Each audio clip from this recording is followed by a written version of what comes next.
अस्सलाम वालेकुम my dear students, उम्मीद है कि आप सब ठीक होंगे। हमारी फाउंडेशन की क्लास चल रही है। ICOM 1 सब्जेक्ट हमारा अकाउंटिंग है। तो हम लास्ट लेक्चर्स के अंदर एनालिसिस ऑफ ट्रांजैक्शन जो है उसकी कुछ एक्सरसाइज कर चुके हैं। तो आज हम इंशाल्लाह मज़ीद जो है वो नेक्स्ट एक्सरसाइज करेंगे। तो देखते हैं, आज हमारे पास एक्सरसाइज नंबर 6 है, एनालिसिस ऑफ ट्रांजैक्शंस। तो इसके अंदर हमारे पास फर्स्ट ट्रांजैक्शन है loan return to bank, loan return to bank. तो ये हमारी फर्स्ट ट्रांजैक्शन है। लास्ट क्वेश्चन के अंदर अगर आपको याद हो तो हमने लाइबिलिटी से रिलेटेड जो है वो एनालिसिस किया था। तो इसके अंदर भी हम लाइबिलिटी को ही डिस्कस कर रहे हैं।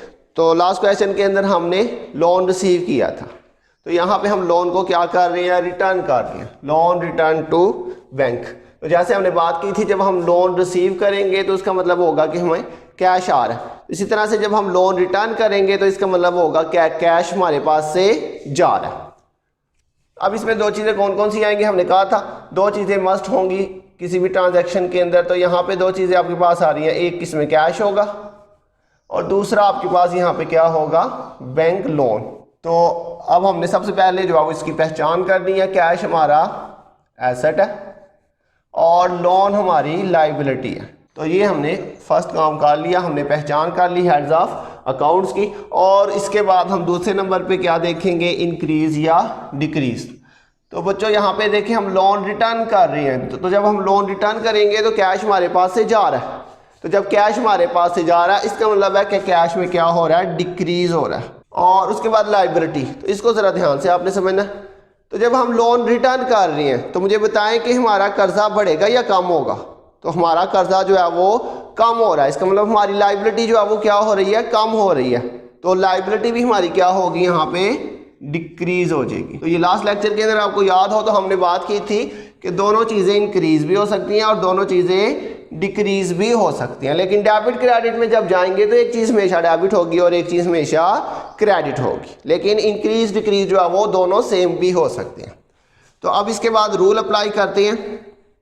एसेट का रूल क्या था, एसेट डिक्रीज होगा तो ये क्रेडिट हो जाएगा। और लाइबिलिटी का क्या रूल था, एसेट लाइबिलिटी डिक्रीज होगी तो ये आपकी डेबिट हो जाएगी। तो आपको डेबिट एंड क्रेडिट के रूल जो है वो 100% क्लियर होने चाहिए और वो हर वक्त आपके माइंड में होने चाहिए। उसके बाद नेक्स्ट आपके पास ट्रांजैक्शन है loan return to Ali. Transaction number 2 है लोन रिटर्न टू अली। हमने पहले अली से लोन लिया था, अब हम वही लोन जो है वो अली को क्या कर रहे हैं, रिटर्न कर रहे हैं। तो इसमें भी दो चीज़ें कौन कौन सी आ जाएंगी। अब नंबर 1 पे कैश आ जाएगा और उसके बाद नंबर 2 पे आपके पास आ जाएगा अली लोन। जैसे हमने ऊपर बैंक लोन लिखा था, यहाँ पे आ जाएगा अली लोन। अब इसकी पहचान करते हैं, कैश हमारा एसेट है और अली लोन। तो लोन इसमें असल चीज़ है, लोन से हमें पता चल रहा है कि ये हमारी क्या चीज़ है, ये हमारी लाइबिलिटी है। अब इसके बाद हम इस पर देखते हैं इंक्रीज या डिक्रीज। तो लोन रिटर्न कर रहे हैं, तो जब लोन रिटर्न करेंगे इसका मतलब कैश हमारे पास से जाएगा, तो कैश में क्या हो रहा है, डिक्रीज। और जब हम लोन रिटर्न करेंगे तो इसका मतलब हमारी लाइबिलिटी भी क्या हो रही है, कम हो रही है, डिक्रीज हो रही है। अब इसके बाद हम रूल अप्लाई कर देते हैं इसके ऊपर। कैश एसेट है, डिक्रीज हो रहा है और डिक्रीज इन एसेट क्रेडिट, ये हमारा रूल था। और इसी तरह से लाइबिलिटी डिक्रीज होगी तो ये भी ये आपका क्या हो जाएगा, डेबिट। तो इसी तरह से कोई भी लोन आप रिटर्न करें तो उसके आपकी यही ट्रांजैक्शन होगी, लोन रिटर्न टू बिलाल। तो इसमें जस्ट देखिए जी, नाम चेंज हो रहा है, पहले में बैंक आया, फिर अली आ गया, अब बिलाल आ गया। तो सिर्फ नाम चेंज हो रहा है, बाकी बिल्कुल सेम वही है। कैश आ रहा है और इसमें बिलाल लोन आ जाएगा। कैश एसेट है, ये पहला काम हो गया, और लोन हमारी लाइबिलिटी है। दूसरा काम, जब लोन रिटर्न करेंगे तो कैश डिक्रीज हो रहा है और उसके साथ आपकी जो लाइबिलिटी है वो भी क्या हो जाएगी, डिक्रीज हो जाएगी। अब नंबर 3 पे रूल अप्लाई कर दें, एसेट डिक्रीज हो रहा है तो ये क्रेडिट हो जाएगा, और लाइबिलिटी डिक्रीज हो रही है तो ये आपके पास डेबिट हो जाएगा। तो ये हमारे पास एक्सरसाइज नंबर 6 थी। तो इसी तरह से आपको कोई भी लोन दे सकता है, loan return to HBL, loan return to MCB, या किसी से भी आपने लोन लिया आप उसे वापस कर रहे हैं तो आपने उसको इसी तरह से रिकॉर्ड करना है। इसके साथ ही हम आज जो है वो एक्सरसाइज नंबर 7 भी डिस्कस करेंगे। हमने अभी तक एसेट्स को डिस्कस किया, उसके बाद हमने एक्सपेंस को डिस्कस किया था, फिर इनकम, लाइबिलिटी, तो एक चीज़ हमारे पास बाकी रह गई है कैपिटल। तो आज हम जो है वो एक्सरसाइज नंबर 7 को भी इसके साथ ही करेंगे, जिसमें हम कैपिटल को डिस्कस करेंगे।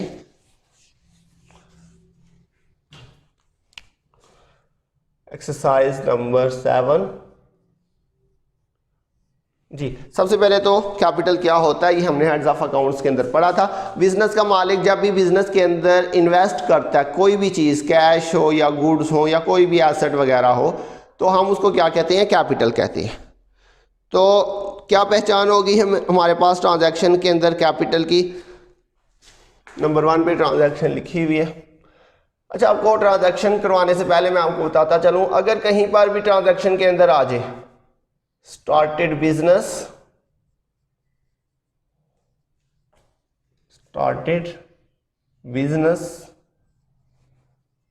commenced business, invested in business,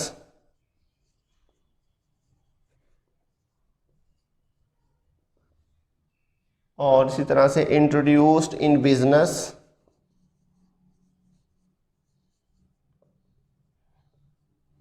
इनमें से आपको ट्रांजैक्शन के अंदर कोई भी वर्ड दिया हो, ये 4 चीजें हैं 1 2 3 4, इन चारों में से कुछ भी दिया हो तो उसका मतलब क्या होगा, कैपिटल।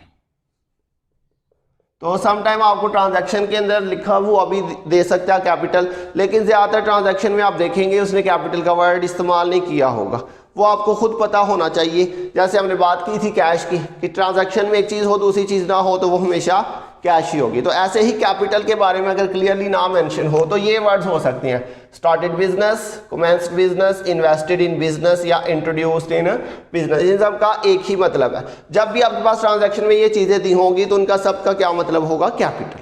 और कैपिटल के लिए हमने रूल पढ़े थे डेबिट क्रेडिट के, जैसे हमने एक्सपेंस के बारे में बात की थी, एक्सपेंस हमेशा डेबिट होता है, और इनकम और कैपिटल याद रखिएगा, इनको हमने हमेशा क्रेडिट ही करना। तो ये चीज़ आपने याद रखनी है।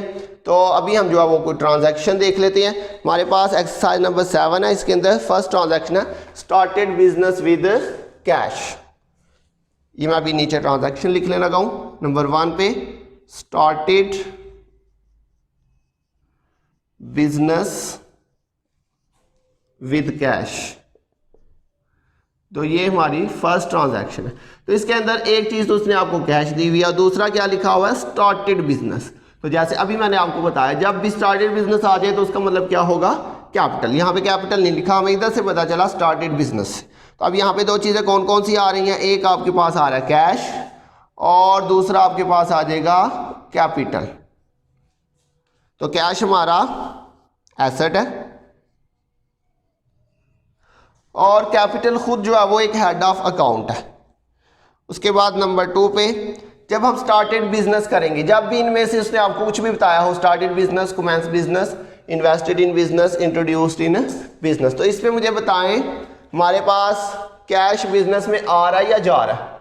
फॉर एग्जाम्पल ये आपका एक बिजनेस है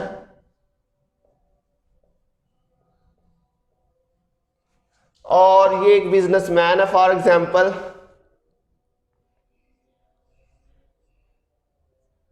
ये एक बिजनेसमैन है।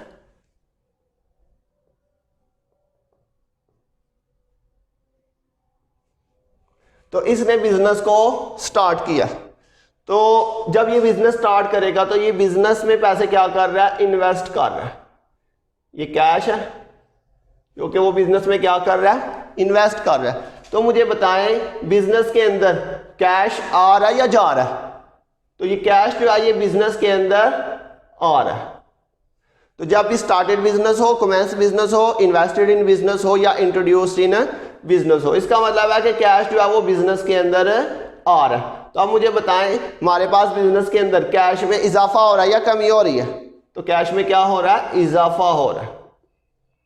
अच्छा, आपने बिजनेसमैन को नहीं देखना कि बिजनेसमैन के पास पैसे आ रहे हैं या बिजनेसमैन से पैसे जा रहे हैं, क्योंकि हम बिजनेस की बात कर रहे हैं। आपने बिजनेसमैन को बिल्कुल भी नहीं देखना कि उसके पास से पैसे आ रहे हैं या पैसे जा रहे हैं। हमने किसको देखना है? हमने बिजनेस को देखना कि बिजनेस में पैसे आ रहे हैं या बिजनेस में से पैसे जा रहे हैं, क्योंकि बिजनेसमैन एक सेपरेट चीज है और बिजनेस जो है वो एक सेपरेट चीज है। ठीक है बच्चों, तो बिजनेस के अंदर अब कैश में क्या हो रहा है बच्चों? इजाफा हो रहा है।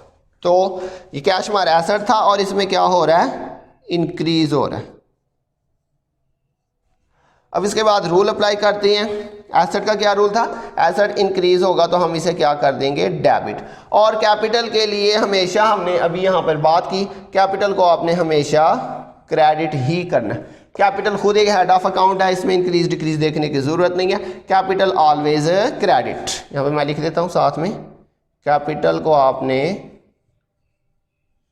ऑलवेज क्रेडिट ही करना। तो ये हमारी एक ट्रांजैक्शन थी। उसी के साथ हमारे पास नेक्स्ट ट्रांजैक्शन है कमेंस बिजनेस विद कैश।